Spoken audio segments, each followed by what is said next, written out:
कोई सताए हमें बताए इस स्पेशल प्रोग्राम में, जो कि आपका फेवरेट प्रोग्राम बन चुका है।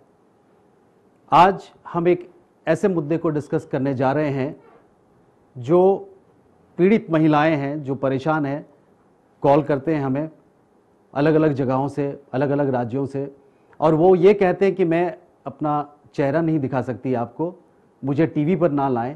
लेकिन उनका जो पीड़ा है, उनका जो दर्द है, वो मैंने सुना और मैंने डिस्कस किया अपने मीडिया के दोस्तों के साथ कि वुमेन सिक्योरिटी पे हमें इस बार स्टोरी बनाना है। तो उन्होंने कहा कि क्या ये वुमेंस डे है या वुमेंस इंटरनेशनल डे है। मुझे बड़ी अजीब सी बात लगी, क्या उसी दिन हम सोचेंगे इस बारे में। फिर बहुत सारे मेरे मीडिया के दोस्तों ने ये कहा कि क्या नेशनल क्राइम रिकॉर्ड ब्यूरो का कोई सर्वे रिपोर्ट आया जिस पे आप स्टोरी करेंगे।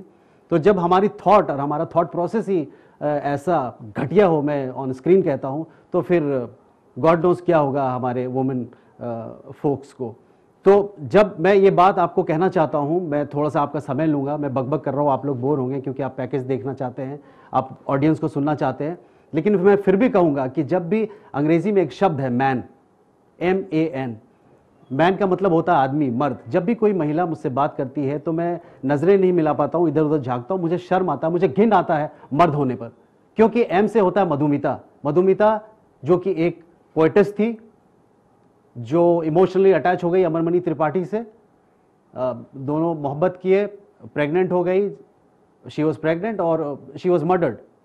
अमरमणि त्रिपाठी बहुत पावरफुल नेता थे यूपी में, वो जेल चले गए। ए से अरुणा एक नर्स थी जिसके अंदर एक कंपैशन था, जो कंपैशन निर्भय में था। वो ह्यूमैनिटी को सर्व करना चाहती थी, मदद करना चाहती थी, बहुत सॉफ्ट स्पोकन थी। उसके मेल कोलीग ने उस सॉफ्ट एटीट्यूड को ये सोचा कि वो हमें कोई कुछ और मैसेज दे रही है, और चैन से दबाया गया उसे, वो हिट की, वो कॉमा में चली। 42 इयर्स वो कॉमा में रही। मैं सैल्यूट करता हूं उस हॉस्पिटल को जो बॉम्बे में है, जिन्होंने उसको लास्ट समझ के बाहर नहीं फेंका। 42 इयर्स तक उस कॉमा में बॉडी को सर्व किया और 42 इयर्स बाद उसको फ्यूनरल दिया गया। Last but not the least, Nirbhaya, MAN, ये है मैन। लेकिन आज मैं आपको एक पैकेज दिखाना चाहूंगा, उसको आप देखिए, उसके बाद फिर हम डिस्कशन में जाएंगे। एक स्पेशल पैकेज।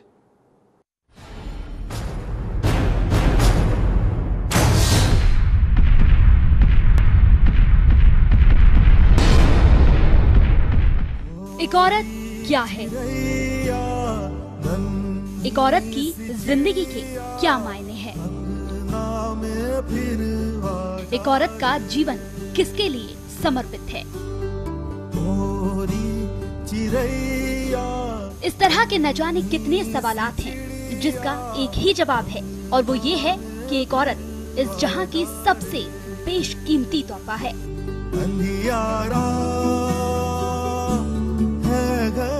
लेकिन अफसोस तो ये है कि इस खूबसूरत जान पर सबसे ज्यादा जुल्म भी होता है।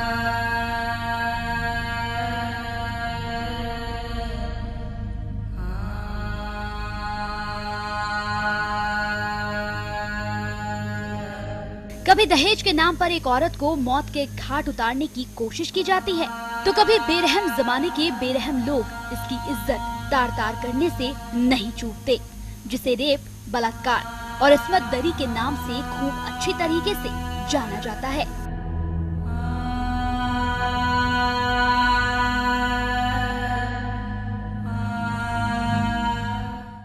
जाहिर है आज तरक्की का दौर है और हमारा देश भारत बहुत ही तेजी से आगे बढ़ता जा रहा है। पूरी दुनिया में इसकी एक अलग ही पहचान है। मगर उस तरक्की का क्या फायदा जहां हमारी बहनों की इज्जत महफूज नहीं।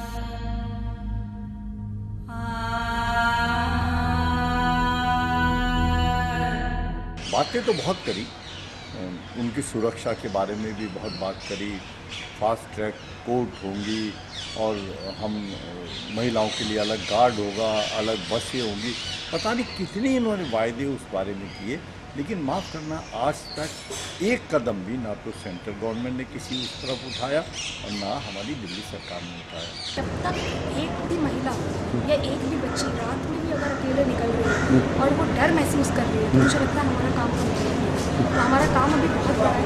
2 साल के बच्चों को दिल्ली में रेप हो रहा है, 4 साल की बच्चों का दिल्ली में रेप हो रहा है। हम ये चाहते हैं कि ये रेप रुके, हम ये चाहते हैं कि ठोस कदम उठाए जाएँ सरकारों के द्वारा भी और परिवारों के द्वारा भी, और इसके ऊपर दिल्ली महिला आयोग काम करे। दिल्ली वास्तव में आज महिलाओं के लिए बहुत ही असुरक्षित है और निश्चित तौर पे हर महिला अपने आप को असुरक्षित महसूस कर रही है। दिल्ली में 16 दिसंबर 2012 के निर्भया कांड ने तो पूरे देश को झंझोर कर रख दिया था, मगर हैरत की बात ये है कि इस जुर्म के बाद भी इस तरह के वारदातों में कमी के बजाय बढ़ोतरी ही हुई है। हाँ, ये जरूर हुआ है कि निर्भया कांड के नाबालिग मुजरिम के छूटने से पूरे मुल्क में फिर से एक उबाल आया था। कोर्ट के फैसले पर सवाल उठाए गए थे, मगर बात धरी की धरी ही रह गई। कानून बदला मगर मानसिकता नहीं। This is the thinking, unfortunately. Yes. We need to have programs in our schools, ma'am. We need to have programs in our schools so that mindset change is brought about, and also with the elders of the village, because those are generations which have already reached a point right from childhood, so that they respect women, they realize consent belongs to the women, and the right to how she dresses, how she speaks belongs to her. आज इस देश की हर सताई हुई महिला चीख चीख कर आवाज दे रही है कि हमें कौन इंसाफ दिलाएगा।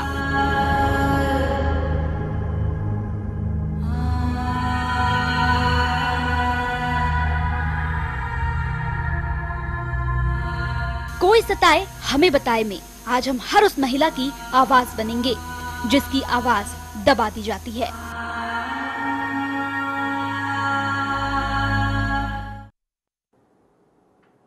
मेरे गुनाहों को वो इस कदर धो देती है, माँ जब गुस्से में होती है तो वो रो देती है। ये माँ एक बेटी के फॉर्म में ही होती है, उस बेटी को जिसकी इज्जत हम नहीं कर पा रहे हैं। आज हमारे साथ स्टूडियो में मौजूद हैं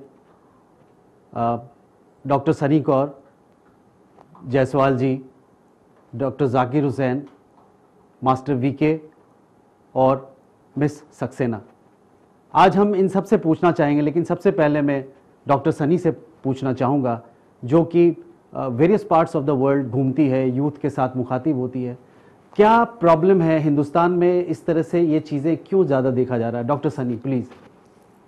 जी, ये पहले तो बहुत ही एक क्रिटिकल मुद्दा है और काफ़ी शर्मनाक बात है इस इतने बड़े डेमोक्रेटिक नेशन के लिए कि जिसको बोला जा रहा है बहुत प्रोग्रेस कर रहा है, डेवलप कर रहा है, जहाँ पे महिलाओं को हर तरह से नीचे ही दिखाया जा रहा है। और हर एक महिला इंक्लूडिंग मी, मैं आज तक कहीं भी जाती हूँ तो मुझे 100 बार सोचना पड़ता है कि जाऊँ या नहीं जाऊँ, because I feel so insecure, so unsafe. तो मुझे एक पॉइंट यहाँ पहले सबसे पहले लाना है कि a nation's integrity and moral ethics are stated and judged through the feeling a woman has in that nation. अगर आप वहाँ सिक्योर ही नहीं हैं तो वो नेशन में आपको बिलोंगिंगनेस कैसे फील होगी? तो इस नेशन को हम किस तरह से वो महिलाओं को कैसे सुरक्षित फील कराएं? क्या आदमियों को फाइन लगाने शुरू करें? क्या रूल्स एंड रेगुलेशंस बनाएं? ये उसकी वेट कर रहे हैं, या वो खुद उनको एक सेल्फ रियलाइजेशन आनी चाहिए कि वो ये सब, मतलब उनके पास क्या एक्स्ट्रा टेस्टोस्टेरोन है, हार्मोनल प्रॉब्लम्स हैं, है क्या, मतलब मुद्दा है क्या पीछे? What is the thing hidden behind, under cover problem क्या है? They are also man like other man existing in the whole world. तो उनको क्या एक्स्ट्रा प्रॉब्लम है? आप हर एक महिला जिसने इंडिया विजिट किया होगा या रहती हैं यहाँ पर, लैचिंग देखी होगी। एक मर्द आपसे बात करता हुआ किस तरह आपकी तरफ देखते हैं। I mean it's such a big put off. कुछ लोग तो डर ही जाते होंगे, घबरा जाते हैं। The women who are not strong and confident enough, वो तो आगे कुछ बात भी नहीं कर पाती होंगी। I feel so disgusted when people look at me like that. मैं अपनी खुद की एग्जाम्पल दे रही हूँ। You feel very very put off and it is a very highly shameful thing. क्या बोलूँ? And I feel so much for this cause. I from within my heart and soul मैं चाहती हूँ कि India में हर एक औरत को, चाहे वो कहीं से भी आती हो, उसको नज़रअंदाज करिए, वो महिला है बस यही देखा जाए और उसको पूरी तरह से इज्जत दी जाए और एक सम्मान अंदर से, सिर्फ एक सुपरफिशियल सम्मान नहीं, एक मीनिंगफुल, रिस्पेक्टफुल डिग्निटी दी जाए which she deserves for being born as a woman. So ये घरों से शुरू करना पड़ेगा, when she is born. Jaiswal ji मैं आपसे पूछना चाहूँगा, आप इतने समय से सोशल वर्क में हैं और आप राजनीति में भी काफ़ी एक्टिव हैं, आपको क्या लगता है कि निर्भया हादसे के बाद जिस तरह से यूथ एग्रेसिव हुआ था और कांग्रेस गवर्नमेंट को जड़ से उखाड़ के फेंक दिया गया, राहुल से बहुत खफा थे लोग, आपको क्या लगता है कि अभी प्रेजेंट गवर्नमेंट हमारे महिलाओं को सुरक्षा देने में कितना सफल हुआ है? सफल तो नहीं हुआ, कानून बदला, अपने कांग्रेस के समय में कानून बनाया गया, लेकिन कानून बनने के बाद आदमी का सोच, psychology is the science of mind, आदमी क्या सोचता है उस पर निर्भर करता है। आज समाज इतना घृणित होते जा रहा है, हम गांव से लेकर शहर तक देखें, एक महिला घर से निकल के 12 बजे 2 बजे 1 बजे वो सुरक्षित पहुंच नहीं सकती है। क्यों नहीं पहुंच सकती है? ये समाज के लोग ऐसे भेड़िए पड़े हुए हैं जो दुर्गा है, माँ है, लक्ष्मी है, उसी समाज से आर्मी फोर्स में है, एयर फोर्स में है, बड़े बड़े पद पे महिला आज के हमारे कदम से कदम मिला के चल रही हैं। लेकिन लोगों का सोच क्या है, सोच पे निर्भर करता है। कानून हम बदलते जा रहे हैं और अभी आप पार्टी और कई पार्टियां सरकार बनाए, बोले महिला के लिए मैं बहुत कुछ करने वाला हूं, महिला सुरक्षित रहेगी, तो महिला सुरक्षित है क्यों नहीं, ये सवाल उठता है। भाजपा सरकार के बड़े नेता, हमारे देश के प्रधानमंत्री बोले देश हमारे आने के बाद देश में नया एक व्यवस्था बनेगा जिससे महिला हमारी बहन घर से निकलेंगी, सुरक्षित घर तक पहुंच जाएंगी। उसके लिए कोई कानून व्यवस्था तो बना, लेकिन कानून व्यवस्था पर अमल करके उसके लिए कोई गाइडलाइन जो देश के हित में, महिलाओं के हित में सुरक्षित, कितने महिलाओं का डेली क्या क्या नहीं होता है समाज में, उसको आपके माध्यम से नहीं, पूरे देश के हर कोने से, तो टीवी के माध्यम से कुछ लोगों को दिखा दिया जाता है कि यहाँ हो गया है बलात्कार, यहाँ ये हुआ है दहेज का, लेकिन गांव वाले आवाज नहीं उठा पाते हैं। हम लोग गांव तक नहीं पहुंच पाते हैं। शेड्यूल गांव तक आदिवासियों के साथ, गरीब महिलाओं के साथ, सबके साथ यही होता है। वो हमारी आवाज बन के, हम उनकी आवाज बन के आगे पहुंचाए। समाज के नीति और नीतिगत लोगों को बदलाव लाना होगा। इसके लिए हमें एक कानून तो बदल देना सहज बात है, लेकिन कानून को अमल कितने लोग हो रहे हैं, इसके लिए एक व्यवस्था बनाना पड़ेगा। सभी पार्टी के लोग, सभी सामाजिक व्यक्ति बैठ के इस पर बात करें, चर्चा करें कि यही हमारी माँ है, बहन है, और ये समाज के अग्रिम महिला 35% हमारे साथ मिलकर कार्य कर रही हैं। यही पीटी उषा है, यहीं पे इंदिरा गांधी, बड़े बड़े लोग यहाँ पे हमारे साथ कदम से कदम मिला के चले और देश को आगे नाम भी कमाए। महिला नहीं रही। जायसवाल जी, मैं एक्चुअली आपने कानून की बात कही तो हमारे साथ सुप्रीम कोर्ट के लॉयर बैठे हुए जाकिर हुसैन साहब। जाकिर हुसैन साहब, आप बताइए कि लैकुना क्या है, जस्टिस क्यों नहीं मिल पाता है कि ये लोग रेप करने के बाद भी चौड़े में घूमते हैं, इनको कोई कन्विक्शन नहीं होता है? आपका क्या कहना है? हमारे यहाँ जिस तरह से कानून का इम्प्लीमेंटेशन नहीं है, कानून हमारे पास बहुत हैं पर उनका इम्प्लीमेंटेशन प्रॉपर नहीं है। पुलिस का सेंसिटाइजेशन भी नहीं है। पुलिस कभी भी किसी भी रेप केस को जब इन्वेस्टिगेट करती है तो ना तो उसका फॉरेंसिक एविडेंस लेती है, सारा का सारा पीड़िता के ऊपर डिपेंड हो जाता है और पीड़िता को फिर बाद में धमकाकर उससे बयान बदलवा दिए जाते हैं। तो जब अपराधी ये जानता है कि मैं डरा धमकाकर बयान बदलवा कर अपने फेवर में कोर्ट से फैसला ले सकता हूँ, तो वो बेखौफ हो जाता है और ये बेखौफपना वो दिखाता भी है जिससे कि वो अपने फेवर में पीड़िता को धमका सके, डरा सके। हमारे यहाँ सबसे पहले पुलिस को सेंसिटाइज होना पड़ेगा।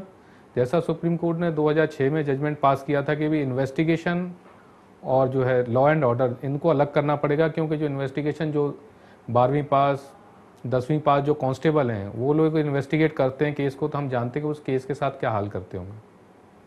तो एक प्रॉपर जो है ट्रेंड इन्वेस्टिगेटर होना चाहिए जो इन केसेस को इन्वेस्टिगेट करे।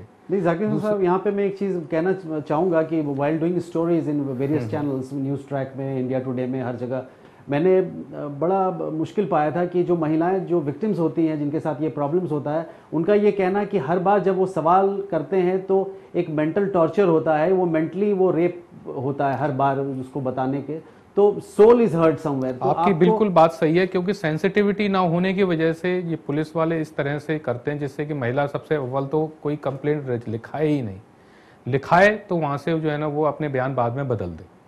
तो ये सेंसिटाइजेशन की कमी है। जब आप किसी की रेपुटेशन को समझेंगे नहीं, किसी का मर्म जानेंगे नहीं, तो आपके साथ ऐसा हो जाना बड़ा लाजिमी है। तो पुलिस जो हम जिन पुलिस वालों से डील करते हैं, जो पुलिस हमें हमारे आसपास मिलती है उसका सबसे पहला ये होता है कि भाई आप अपनी इज्जत बचाइए और घर चले जाइए, अगर ऐसा कुछ हो गया तो कोई बात नहीं। तो जब इस तरह की बातें होंगी तो महिलाओं का सुरक्षित होना ही बहुत मुश्किल है। दूसरा, कानून का तो इम्प्लीमेंटेशन हो ही नहीं रहा है। तो जो आपने बात कही कि इस तरह के सवाल पूछे जाते हैं, तो वो जो सवाल जो जिस तरह से पूछने की जो उनकी इंटेंशन होती है वो इसी वजह से होती है कि या तो कंप्लेंटें लिखी ना जाएं जिससे उनका रिकॉर्ड साफ रहे, और कंप्लेंटें लिखी भी जा रही हैं तो महिलाएं बाद में बदल जाएं जिससे कि अपराधी छूट जाएं, क्योंकि अपराधियों से भी उनकी साठगांठ हो ही जाती है, क्योंकि अपराध वही करता है जिसकी पुलिस में साठगांठ होती है और जो पुलिस को अच्छे से जानता है। जो नहीं जानते हैं उनके साथ तो पुलिस कैसा बर्ताव करती है हम सब जानते ही हैं, पर यह है कि हमारे यहाँ इनसेंसिटिविटी बहुत है जाकिर हुसैन साहब। मैं आपके इस आंसर को मैं टॉस करूंगा। हमारे साथ यहाँ पे एक यंग कोरियोग्राफर है मास्टर वीके। मैं आपसे पूछना चाहूँगा, यू आर अ मेल, और यहाँ पे कुल मिलाकर के ये देखा जा रहा है कि जो विलन है वो मेल ही है, एक मर्द ही है हमारी तरह। तो आपको क्या लगता है कि हम खुद को और अपने आप को और अपने साथियों को किस तरीके से मॉनिटरिंग करेंगे या उनको कैसे कसेंगे ताकि इस तरह की हरकतें ना हो? आप क्या बताएंगे? आप एक कोरियोग्राफर हैं, प्लीज़। देखिए, जब तक मेरा ये मानना है कि अगर उनकी पार्टिसिपेशन को हम नहीं बढ़ाएंगे, इस मुद्दा को हम आगे लेके नहीं जा सकते। गवर्नमेंट के हर डिपार्टमेंट में महिलाओं की और बहनों की संख्या को बढ़ाया जाए, तब जाके वो अपनी दूसरी बहनों की समस्या को वो समझेंगी। आज ये वो टाइम नहीं है कि हम दूसरों से बोले कि वो अपने आप को बदले। आज ये टाइम है अपने हक के लिए लड़ने के लिए। जब तक उनकी पार्टिसिपेशन हर डिपार्टमेंट में नहीं बढ़ेगी तो फिर इस चीज़ को मुश्किल है। और हाँ, जैसा आपने बताया कि सोच को बदलना होगा। इस देश की युवाओं को अपने सोच पे काबू रखना होगा। Ji Diksha, you are from All India Radio और आप एक बहुत मास मीडियम से हैं जहाँ पे दूर दूर तक आपकी आवाज़ जाती है। गाँव में, जहाँ पे जायसवाल जी बात कर रहे थे कि गाँव तक टीवी नहीं पहुँचता है, चैनल नहीं पहुँचता है, लेकिन रेडियो की आवाज़ वहाँ तक पहुँचती है। आप खुद एक महिला हो, आप स्कूल में थे, कॉलेज में थे, आप किस तरीके से आप देखते हैं how difficult it's to be a woman? First of all मेरे को सबसे पहले इस चीज़ पे हंसी आती है कि हम एक बहुत हिपोक्रेट सोसाइटी है। अभी 8 तारीख को इंटरनेशनल वुमेन्स डे गुजरा। उस दिन मेरे काफ़ी मेल फ्रेंड्स फेसबुक पे स्टेटस अपडेट करते हैं रिस्पेक्ट सैल्यूट, और वही 2 दिन बाद लेक्चरस लुक्स देते हैं अपनी ही कलीग्स को, अपनी ही फ्रेंड्स को। तो एक ज़रूरी है क्राइसिस मैनेज करने के लिए कि हमारे यहाँ अब जो ये प्रॉब्लम है उभर के सामने आ रही है, थी पहले से, अब ज़्यादा लोगों को पता चल रहा है उसके बारे में, तो ज़रूरी है कि कानून बने। लेकिन मेरे को हंसी इस चीज़ पे आती है कि हमें जब मेल और फीमेल को एक ही साथ सोसाइटी में रहना है, दोनों को अलग करके क्या फ़ायदा है? अलग बस में चलो, मेट्रो में अलग कंपार्टमेंट में चलो, ये कहाँ का लॉजिक है? आप कब तक 2 लोगों को अलग अलग करते रहेंगे जब इनको एक ही साथ, एक ही सोसाइटी में साथ में रहना है? सबसे ज़्यादा ज़रूरी कानून भी ज़रूरी है। सबसे ज़्यादा ज़रूरी है कि जब एक बच्चा घर में पैदा होता है उसको ये समझाना कि तुम इस लड़की के साथ बदतमीजी नहीं कर सकते, तुम, ये कोई है जो तुम्हारे ही बराबर की है, तुम उसको वैसे ही देखो, इज्जत दो। वहीं से हमारी सोच में बदलाव आना शुरू होगा।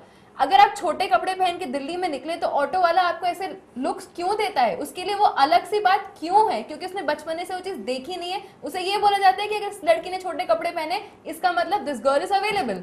इस सोच को बदलना बहुत ज्यादा जरूरी है। हम लोगों को अलग करके एक सेक्लूडेड सोसाइटी नहीं बना सकते। अगर हमें डेवलप करना है तो हमें साथ रह के डेवलप करना होगा।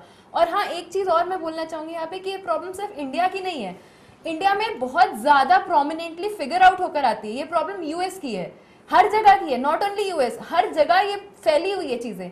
लेकिन वहां पे सबसे अच्छी चीज ये है कि अगर कोई महिला रेप रिपोर्ट करने जाती है तो उसे दोबारा से पुलिस वाला वो लुक्स नहीं देता कि भाई तुम्हारी ही गलती होगी तभी ये सब हुआ है। तो मेरे हिसाब से सबसे ज्यादा इस वक्त ये जरूरी है कि लोगों को बांटे मत, लेकिन लोगों को ये समझाएं कि अगर महिला जा रही है तो आपकी ये जिम्मेदारी है, भले आप उसको जाने पहचाने ना जाने, आपकी ये जिम्मेदारी है कि आप उसकी पूरी रिस्पेक्ट करें।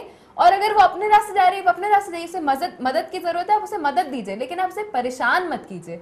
अगर वो आपसे कुछ नहीं ले रही है तो आप उसको, आपका कोई हक नहीं बनता कि आप उसको आके परेशान करें। डॉक्टर सनी, यहाँ पे ये क्वेश्चन है कि जो विक्टिम होती हैं सबसे ज़्यादा सफ़र उसी को करना पड़ता है। और हमारे दोस्त विनोद कापड़ी ने अभी एक डॉक्यूमेंट्री बनाई और उसको अछूत कन्या नाम दिया उसने, जो अनटचेबल डॉटर्स कहा उसने, और बहुत अप्रिशिएट किया गया उस चीज़ को। तो आपको ऐसा नहीं लगता है कि जो विक्टिम है उसी को टॉर्चर किया जा रहा है सोसाइटी द्वारा, और जिन लोगों ने किया वो कुछ भी नहीं? बिल्कुल, तभी तो अभी तक कुछ भी नहीं हो पाया है। हम स्क्वायर 0 या स्क्वायर 1 पे ही रहते हैं। अगर इस मुद्दे को देखा जाए, ये हमेशा से परसिस्टेंटली एग्जिस्टेंट है, लेकिन हम वहीं पे खड़े हैं। सब जगह पे डेवलपमेंट्स हो रहे हैं, प्रोग्रेशन हो रही है, but in this case we are at square 0 according to me, क्योंकि वो महिला जो आगे बढ़ के आवाज़ भी उठाती हैं उनको भी धुतकारा जाता है। अगर मेरे जैसे लोग जो थोड़े आवाज़ निकालेंगे, वो ये तो बहुत ज़्यादा फेमिनिस्ट है, ये तो बहुत लीडर है फेमिनिस्ट, ये लेबल कहाँ से आ जाते हैं? मतलब क्या आपका ये कहने का? आप मुद्दे को देखिए, आप ये क्यों देख रहे हैं कौन क्या बिहेव कर रही है? अरे इसको कोई प्रॉब्लम होगी, ये ज़रूर फ्रस्ट्रेटेड हो गई, इसको गलत लोग मिले होंगे या ये खुद गलत होगी।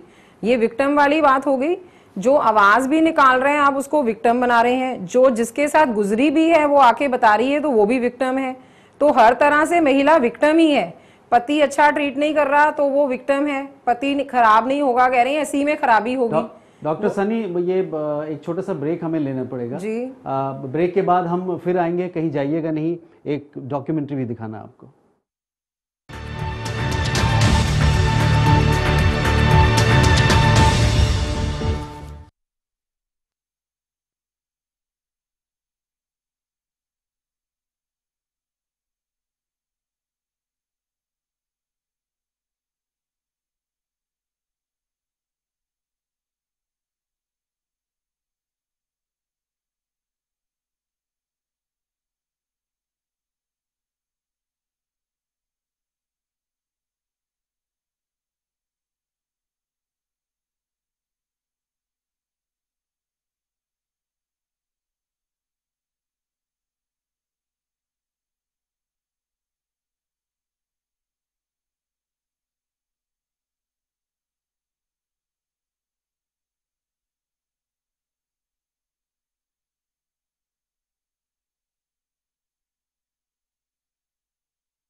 हमारे मित्र पवन सिंह ने डायरेक्ट किया है एक छोटी सी फिल्म औरतें, आप उसे देखें फिर हम चर्चा करेंगे।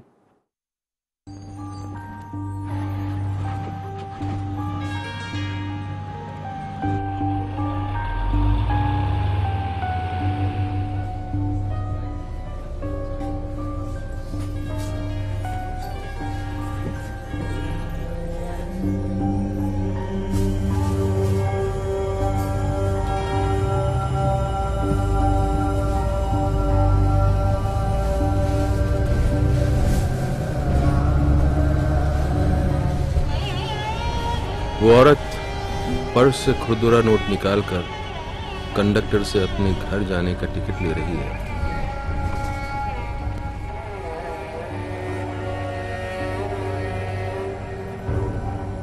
उसके साथ अभी जरा देर पहले बलात्कार हुआ है।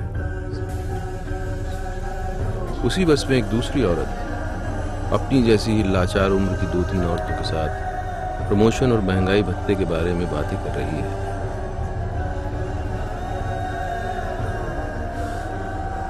उसके दफ्तर में आज उसके अधिकारी ने फिर मीमो भेजा है। वो औरत जो सुहागन बने रहने के लिए रखे हुए है करवा चौथ का निर्जल व्रत, वो पति या सास के हाथों मार दिए जाने से डरी हुई सोती सोती अचानक चिल्लाती है। एक और औरत बैल्कनी में आधी रात खड़ी हुई इंतजार करती है।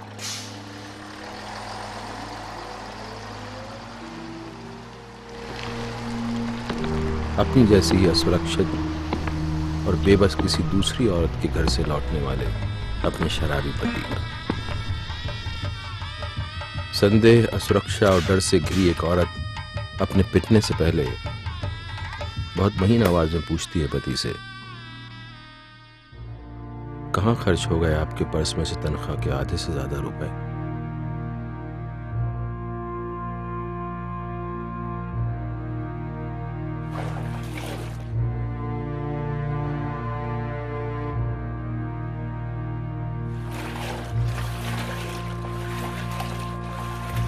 एक औरत अपने बच्चे को नहलाते हुए यूं ही रोने लगती है फूट फूट कर, और चूमती है उसे पागल जैसी बार बार, उसके भविष्य में अपने लिए कोई गुफा या शरण खोजती हुई।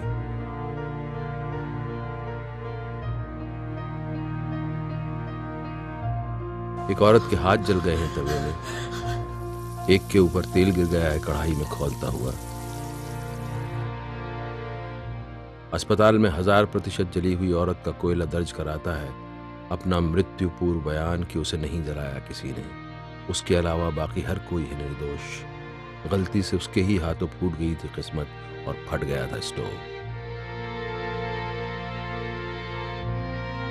एक औरत नाक से बहता हुआ खून पोंछते हुए बोलती है, कसम खाती हूं मेरे अतीत में कहीं नहीं था कोई प्यार। वहां था एक पवित्र शताब्दियों लंबा आग जैसा धधकता सन्नाटा, जिसमें सिंक पक रही थी सिर्फ आपकी खातिर मेरी देह। एक औरत का चेहरा संगमरमर जैसा सफेद है, उसने किसी से कह डाला है अपना दुख, या उससे खो गया है कोई जेवर।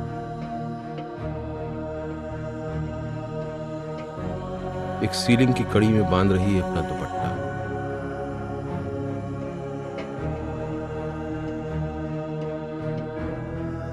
उसके प्रेमी ने सार्वजनिक कर दिए हैं उसके फोटो और प्रेम पत्र।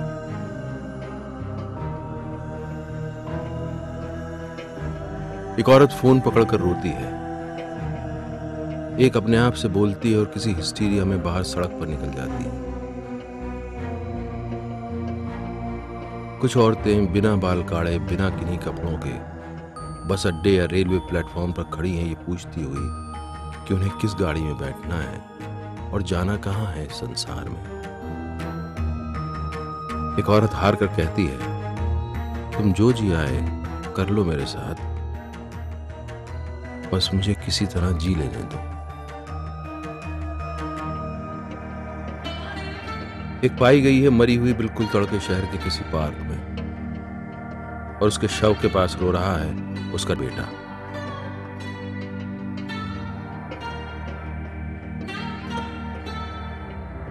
उसके झोले में मिलती है दूध की एक खाली बोतल, प्लास्टिक का छोटा सा ग्लास और एक लाल हरी गेंद, जिसे हिलाने से आज भी आती है गुनगुने जैसी आवाज। एक औरत तेजाब से जल गई है।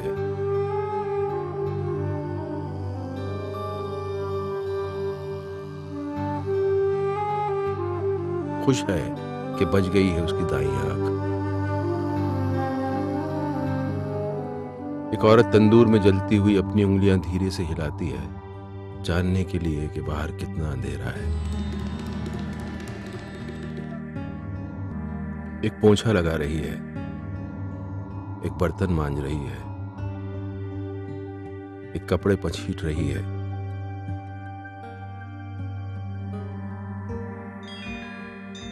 एक बच्चे को बोरे में सुलाकर सड़क पर रोड़े बिछा रही है।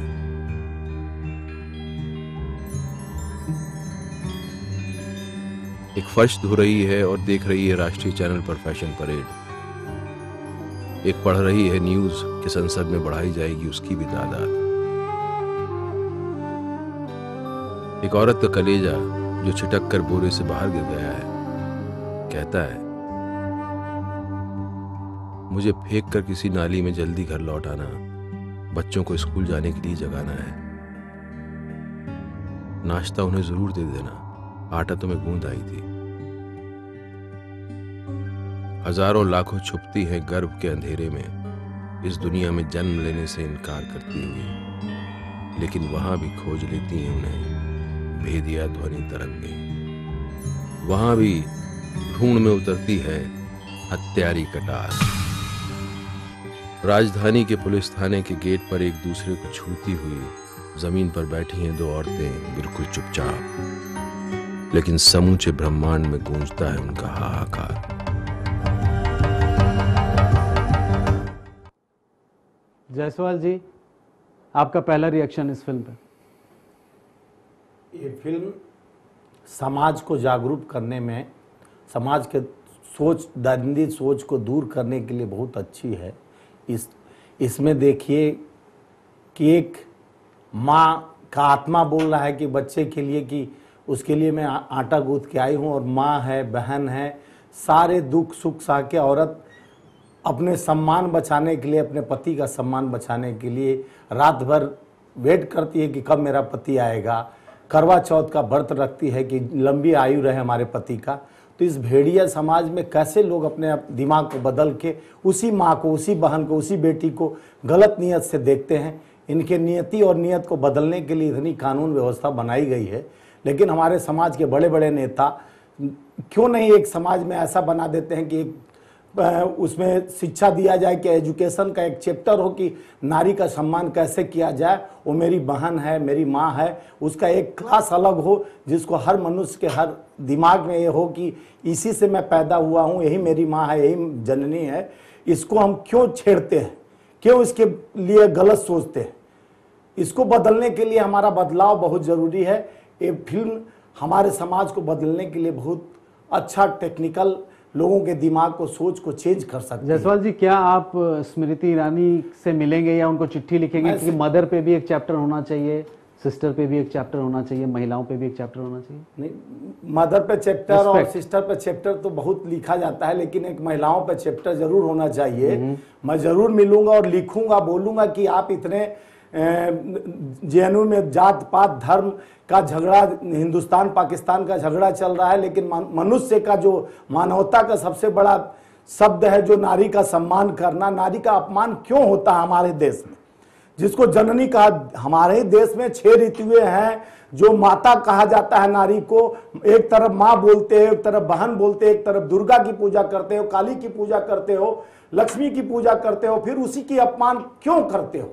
ये प्रश्न चिन्ह उठता है हमारे समाज के लोगों के अंदर। ऐसा सोच क्यों होता है कि उसी लक्ष्मी को, उसी दुर्गा को पत्थर के रूप में देख के हमको उनको श्रद्धा देते हैं, प्यार देते हैं। जो जीवंत में है, जो सगुण ब्रह्म में है, ज्ञान में है, उससे क्यों हम भिन्न भिन्न तरह तरह की बातें सोचते हैं और उनके साथ दुर्व्यवहार करते हैं? इसको बदलने के लिए एक सामाजिक दायित्व बनता है हमारे देश के प्रधानमंत्री का, हमारे देश के शिक्षा मंत्री का, कि एक चैप्टर जरूर चलाया जाए जो नारी का सम्मान क्या होता है, उसको कैसे समाज के घृणित लोगों को बदलाव लाने के लिए एक समाज में पढ़ाया जाए। मास्टर वीके, आप बताओ कि क्या ये सिर्फ गवर्नमेंट का ही काम है या सब लोगों का काम है? सर, मुझे तो ये चीज़ समझ में नहीं आती कि हमें और कितने विमेंस डे चाहिए, हमें और कितने ऐसे वीडियो बनाने पड़ेंगे, तब जाके हमें शायद समझ में आएगा कि महिलाओं की इंपॉर्टेंस हमारी लाइफ में क्या है। आज विमेंस सेफ्टी का मुद्दा सिर्फ एक मुद्दा बन के रह गया है, जो कुछ चंद पॉलिटिशियंस के लिए या कुछ एनजीओ इसे अपने लाभ के लिए बुलाना चाहते हैं। देखिए, महिलाओं का विषय बहुत बड़ा विषय है इसे हम सबको लेके आगे बढ़ना होगा। सारे यूथ को मैं बोलना चाहूंगा और सारे पॉलिटिशियंस से मैं पर्सनली ये रिक्वेस्ट करूंगा कि देखिए इसे आप मुद्दा जरूर बनाइए, लेकिन इसके पीछे की सच्चाई क्या है इसको भी आप जानें। ऐसे वीडियोस बनते रहेंगे और मैं शुक्रगुजार हूं ऐसे डायरेक्टर का जिस पे ये लोग काम कर रहे हैं। दीक्षा, व्हाट डू यू से? See again, I'll come back to the same point कि we are a very hypocrite society. Although the video जो था वो बहुत ही एक दिल को छू जाने वाला वीडियो था, क्योंकि उसने हर सेगमेंट को शो करा है। मतलब एक छोटी सी बात मैं आपको बताती हूँ, हमारी थिंकिंग ही ऐसी है कि अगर कोई लेडी डाइवोर्स के लिए अप्लाई करती है तो हमारे ही घर वाले पूछते हैं अच्छा लड़की में कोई कमी थी। तो इस सोच को कब बदला जाएगा वो छोड़िए। आज हमारा देश इतना प्रोग्रेस कर रहा है, महिलाएं इतने ऊपर जा रही हैं, कोई ऊपर पोजीशन में बैठी हुई लेडी होगी, अगर लोग ये सोचेंगे ओ इसके पीछे की कहानी कुछ और है, ये महिला यहाँ तक पहुंची है, इसके पीछे का रीजन ही कुछ और है। इस सोच को बदलना बहुत जरूरी है। आप ये क्यों नहीं समझ सकते कि वो महिला भी उतनी ही मेहनत करके, उतने ही अपने आप को जला के उधर तक पहुंची है। आप ही सिर्फ मेहनत नहीं कर रहे हैं, वो भी मेहनत कर रही है वहां पहुंचने के लिए, क्योंकि आपने ऐसी सोसाइटी बना रखी है कि उसको अपने आप को आगे ले जाने के लिए थोड़ा बोल्ड होना पड़ता है, बोलना पड़ता है। मेरे को ये समझ नहीं आता कि मेट्रो स्टेशन पे चलते हुए लोग धक्का दे देते हैं तो आप लेडीज के अलग कोच बना देते हैं। ऑफिस में एंटर करते हुए क्योंकि मैं एक लेडी हूं तो मेरी फीमेल गार्ड ही मुझसे रोज गेट पास मांगेगी, वही मेरा मेल काउंटर पार्ट जाएगा तो उसको मुस्कुरा के जाने देगी। ये कब तक चलता रहेगा? ये मैं तो ये कहूंगी कि हम महिलाओं को भी अपनी सोच को बदलने की जरूरत है। हम माँ बहनें जब तक ये नहीं समझेंगे कि नहीं सामने वाली लड़की, अरे मेट्रो में आप छोटे कपड़े पहन के चले जाइए, आंटी लोग ही आपको देख के हंस देंगे कि अरे ये लड़की जरूर कुछ, क्यों, कब तक, कैसे? आप ये क्यों नहीं समझ सकते कि वो भी आजाद महसूस करना चाहती है? जब आप खुद ही अपने मतलब लड़की को देख के ये सोचेंगे तो फिर आप क्या एक्सपेक्ट करते हैं कि मेल कोई आपको क्यों रिस्पेक्ट देगा? मुझे तो सबसे ज्यादा जरूरी ये लगता है कि जब तक एक माँ, एक बहन या घर में रहने वाली एक औरत अपने भाई को, दोस्त को ही नहीं समझाएगी तब तक कोई और नहीं समझा सकता है। Doctor Sunny, you agree with her? बिल्कुल सही कह रहे हैं। ये तो मैंने कहा पहले भी एक प्रोग्राम में हमने डिस्कशन की थी महिलाओं पे, मैंने बोला था ये बाय बर्थ शुरू करना पड़ेगा। Why is there always a disparity between a male child and a female child? पहले वहाँ से ही शुरू होना पड़ेगा, from the very seed of this element जो हम डिस्कस कर रहे हैं। और ऊपर से मेरा एक, मैं बहुत बड़ा एग्जांपल देना चाहूँगी। मेरी एक लास्ट विजिट इंग्लैंड में मुझे एक ब्रिटिश बंदे ने पूछा कि डॉक्टर सनी आप पूरा कंट्रीज घूमती रहती हैं लेकिन आपने इंडिया में तो कुछ नहीं देखा हुआ। बातचीत में उसको पता चला कि मैंने इंडिया बहुत कम देख रखा है, ऐसा क्यों? तो मेरा आंसर यही था कि मैं कभी बहुत बार कोशिश की है इंडिया देखने की, which is such a beautiful nation, पर मेरी हिम्मत नहीं हुई कभी। और वो एकदम हैरान परेशान रह गया मेरे से सुनकर कि मेरी हिम्मत नहीं हुई। और मेरा रीज़न यही था कि I have never felt safe and secure, तो मेरे पास ये हिम्मत नहीं है इंडिया को देखने की, मैं नहीं कर सकती हूँ। जाकिर हुसैन साहब, मैं आपसे पूछना चाहूँगा कि अगर इंडियन वुमन को इंडिया में ही घूमने में ये परेशानी हो तो बाहर से जो NRIs आते हैं या बाहर की जो महिलाएं होती हैं उनके साथ किस तरीके से व्यवहार होता है, उसको कैसे चेक करेंगे? हमारे यहाँ पहले तो बेसिकली जो लॉ एनफोर्समेंट, क्योंकि लॉ हमारे पास है मगर वो एडिक्वेट नहीं है, कुछ तो एडिक्वेसी उनकी कमी है उसमें प्रॉपर फाइन्स नहीं है। और प्रॉपर जो हमारा, अगर कोई महिला कोई शिकायत करती भी है कि उसके साथ छेड़छाड़ की है तो उसके लिए उसको बहुत लंबी कानूनी प्रक्रिया से गुजरना पड़ता है। तो पहले तो लॉज को जो है ना प्रॉपर करना पड़ेगा। दूसरा, जो हमारी पुलिस है उसको सेंसिटाइज करना पड़ेगा।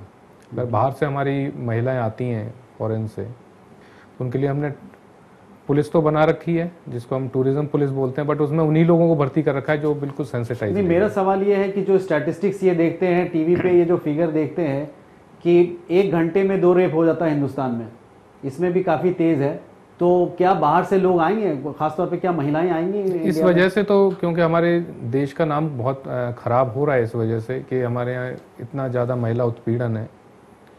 पर उसके लिए तो कानून और कानून के एनफोर्समेंट ही कुछ कर सकती है, क्योंकि हमारे यहाँ कानून अगर बना है तो उसके एनफोर्समेंट नहीं है, पुलिस जो है उसको प्रॉपरली इम्प्लीमेंट नहीं करती है। और आपने देखा होगा कि हमारे जो पॉलिटिशियंस हैं उनकी खुद की सोच कैसी है। जिस तरह से मुलायम सिंह यादव जी का बयान था कि बच्चे हैं, गलती हो जाती है, तो जब हमारे पॉलिटिशियंस हैं, हमारे जो कानून के निर्माता हैं वो इस तरह की सोच रखेंगे तो बहुत मुश्किल है।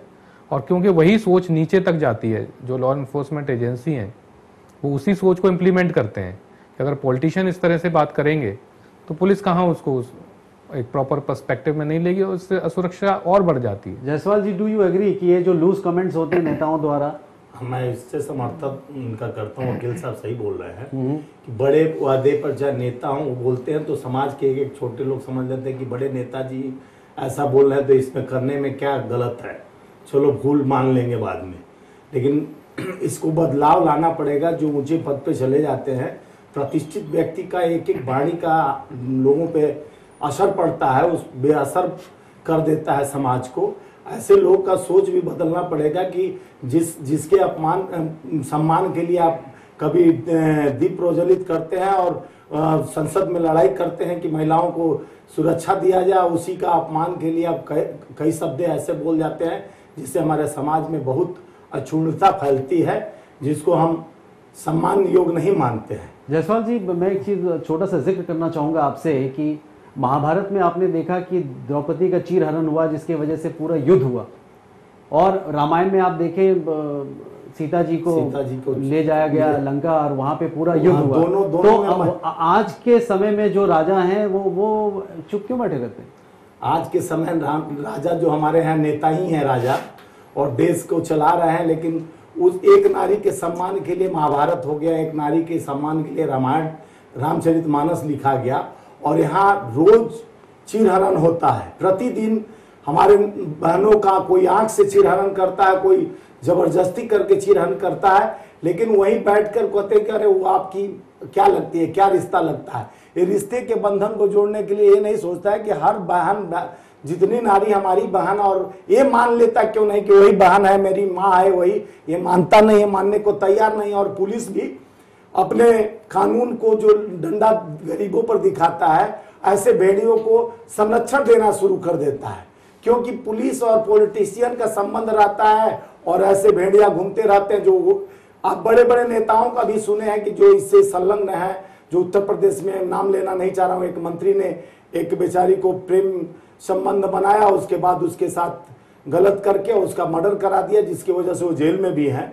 और ऐसे समाज के कई भेड़िए हैं जो ऐसा संबंध बना के और लिव इन रिलेशन बना के फिर कहते हैं शादी करेंगे, और उसके बाद औरतों को छोड़ देते हैं, औरत को एक खिलौना समझ लेते हैं। तो ऐसे खिलौना समझ लेने वाले ऊपर कानून की पूरी व्यवस्था जो बनी है उसका पूरा हर लोगों का दायित्व बनता है। समाज के जितने अग्रणी लोग हैं, हमारे सामाजिक एनजीओ चलाते हैं, एनजीओ के माध्यम से बोलते हैं कि हम समाज को जोड़ेंगे और समाज में जितनी ये फैल रही है इसको बीमारी को दूर करेंगे, लेकिन कोई अपने एक्टिविटीज को उसको सामने नहीं लाता है। हमारा भी काम बनता है, हम समाज से हैं, समाज में जितनी है, हमारी भी 2 बेटियां छोटी छोटी हैं, हम भी देखते हैं कि समाज में हमारी सब माँ बहन है, हम अपने माँ से पैदा हुए हैं, लेकिन और लोगों को क्यों नहीं अपनी माँ बहन सोचते हैं। इस सोच को बदलने के लिए कानून तो लागू होगा ही, लेकिन हमारे अंदर की भावनाओं को जाकी रही भावना जैसी हरी मूरत देखे तिन तैसी भावना प्रबल होनी चाहिए। Doctor Sunny, do you think this is a psychological disorder या क्या है ये? केमिकल लोचा है, दिमाग में कोई प्रॉब्लम है, some kind of a disorder, some kind of a imbalance, क्या है ये? It's a mixture of many things. आप देखें अगर हिंदुस्तान में मैक्सिमम जो मूवीज़ बनाई जाती हैं बॉलीवुड से, उसमें भी किस तरह से एक फीमेल को दर्शाया जाता है, उसका भी बहुत असर है। और साइकोलॉजिकल तो है ही, बचपन से जिस तरह से परवरिश हो रही है वो एक साइकोलॉजी बैठ जाती है अगर from medical point of view से देखा जाए। और एक दरिंदा अंदर बैठा हुआ है, और कन्याकुमारी से कश्मीर तक देवी पूजा हो रही है, हर रूप में देवी को पूजा जा रहा है। कितने टन चीज़ें यूज़ होती हैं, सोने से लेके चांदी से, दूध से।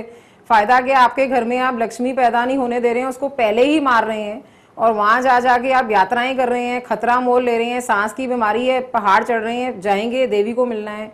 ये बंद कर दीजिए नाटक। कन्याकुमारी से कश्मीर तक, कश्मीर से हर डायरेक्शन में सारे मंदिरों को देवी को हाथ करके नमन करती हूँ कि एक्सेप्ट ही ना करें वो कुछ भी। अगर ये औरत का इतना घिन्नता से अपमान होना है, इतना श्रूडली और रूडली, इतनी गंदी तरह से औरत को ट्रीट करा जाना है, तो फिर बंद करिए ये नाटक। कौन सी पूजा और कैसा अर्चना और अर्पण उनको दे रहे हैं, उसमें क्या रखा हुआ है? Is there any meaning? I want to know from the Indian society. अगर यहाँ बोला जा रहा है कि ये सारे वर्ल्ड में हो रहा है, आई डोंट अग्री। मैं किसी कंट्री में कोई मर्द को अपने साथ नहीं लेके जाती हूँ कि मेरे साथ रात में चलिए 3 बजे मैंने बीच पे चलना है। मैं आई स्वेयर मैं अकेले चलती हूँ, मुझे कभी किसी ने नहीं देखा, कोई मेरे पीछे नहीं आया। I have been to various nations, मुझे ऐसी इनसिक्योर और डरी हुई फीलिंग कभी नहीं हुई। मैं कभी भी होटल से निकल के कहीं भी वॉक करती हूँ, ऑड आवर्स पे करके वापस आ जाती हूँ, कभी कुछ हुआ ही नहीं है, किसी ने मुझे देखा तक नहीं है। मैंने क्या पहना नहीं पहना कुछ कोई नहीं देखता है। लेकिन इधर मैं I am so scared to even get out at 11 o'clock in the night. मुझे दवाई लानी है, मेरे पिताजी आजकल बीमार हैं, मैं नहीं जाती हूँ। आई सेंड माई गार्ड्स या कुक को, किसी को भी भेज के हाथ जोड़ के भेजती हूँ, मैं नहीं जाती हूँ। I don't take that. तो ये देवी का पहले तो बंद करें, जो इतने मल्टी स्टैंडर्ड्स हमारी कंट्री में हैं, इनके अंदर क्या चीज़ ज़्यादा है। अगर केमिकल लोचा है तो सीक ट्रीटमेंट प्लीज़। हर चीज़ का कॉज ढूंढिए और सोल्यूशन हमेशा होती है। अगर हम हर चीज़ सरकारों पे डाल देंगे, नेताओं पे डाल देंगे, they are part of us. हम ही बनते हैं सरकार, हम ही आगे जाके सब कुछ बनते हैं। हम ही में से डॉक्टर हैं, हम ही में से लॉयर हैं, हम ही में से मीडिया है, फैशन वर्ल्ड है, एक्टर्स हैं, एक्ट्रेसेस हैं। तो we are part of each and everything. हम ही हैं वो, हम हिंदुस्तानी सब कुछ हैं। हम दूसरे पे बड़ी जल्दी उंगली उठा देती हैं, इसने अपनी बहू को मारा, तो वो बहू किसी की भी बेटी है, ये भी तो याद रखिए। वो भी किसी की बहन है, याद रखिए। क्यों भूल जाते हैं? तो आपकी बेटी के साथ भी कल को बहुत कुछ हो सकता है। तब आप क्यों रोते हैं, जोर से भाषण सुनाते हैं और बाहर जाके सबको कहते हैं जमा होके उनके घर चलिए, सब तोड़ के आएंगे। तब आपको दर्द होता है जब आपकी बेटी के साथ होता है। तो बंद करिए जाना यहाँ ऊपर तक, पहाड़ों पे चढ़ते हैं बिना मतलब। ये क्या दिखा रही हैं आप? देवी तो वही है जो आपके यहाँ जन्म लेती है, जो जननी है आपकी माँ, वो देवी है। उसको देखिए पहले, उसमें देवी का रूप ढूंढिए, उस देवी को पहचानिए, फिर आगे जाकर सारा सोच ही बदल जाएगी। इरफान जी, मैं सोचती हूँ यहीं से बदल जाएगी। Doctor Sunny, thank you so much. और आज हम इस प्रोग्राम को समाप्त करना चाहेंगे। मैं सैल्यूट करता हूँ अपने मातृभूमि को, जहाँ पे महिलाएं हैं और हम लोग इस तरह की बातें सोचते हैं, सुनते हैं। और भारत जैसा मुल्क सचमुच पूरे दुनिया में नहीं है, लेकिन इस इशू को, इस लैकुना को, इस वायरस को अगर हम लोग ठीक कर दें, बहुत ही प्यारा मुल्क है हिंदुस्तान। सैल्यूट है हिंदुस्तान। देखते रहिएगा प्रोग्राम। अगले बार फिर किसी एक और एपिसोड के साथ मिलेंगे आपके साथ। तब तक देखते रहिए चैनल 1।